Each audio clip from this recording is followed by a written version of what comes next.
Mister, possiamo dire partita perfetta questa sera contro una squadra che qualche settimana fa aveva battuto la Juventus, che era ancora imbattuta.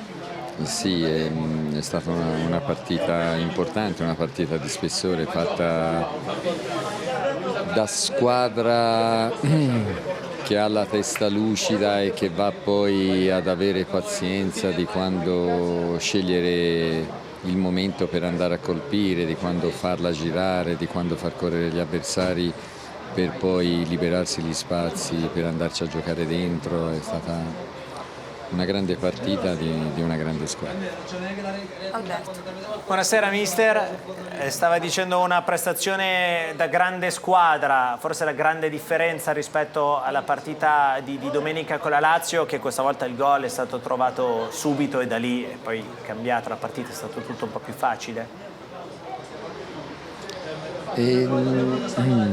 Quella è diventata più difficile perché poi abbiamo voluta condurre in maniera frenetica e ci siamo fatti del male. La Lazio naturalmente è una squadra che riparte in velocità, che ha gamba e qualità tecniche. Se gli dai spazio senza mantenere equilibrio riesce a farti del male.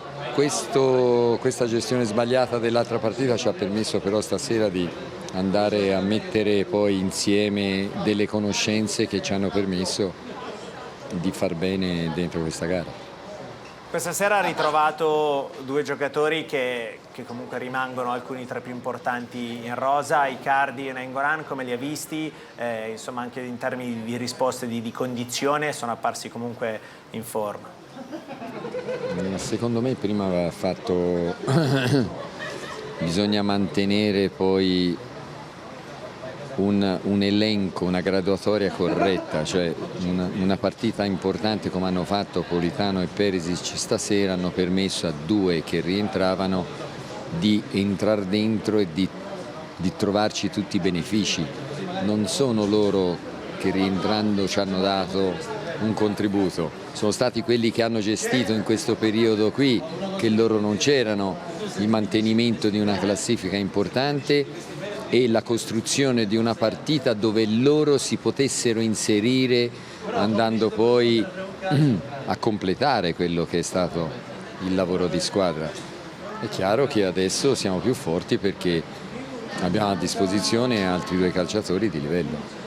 Mister, le faccio l'ultima, ecco, con questi due giocatori a disposizione e in più domenica si va ad affrontare un'Atalanta che all'andata insomma aveva fatto vedere i sorci verdi all'Inter e comunque in campionato ha dimostrato davvero di potersela giocare con chiunque, però se rivediamo questa Inter in campo domenica quasi metà del lavoro è fatto. Il problema dipende sempre da quello che riusciamo a mettere sul piatto noi, perché è quello che fa la differenza. Se Brozovic riesce a far girare la squadra in questa maniera qui diventa più facile per tutti. Se poi si innervosisce e va a fare il trequartista come è successo anche domenica, diventa più difficile per noi poi mettere insieme tutte quelle qualità. Avere qualcuno che ce le lega diventa fondamentale e lui è perfetto.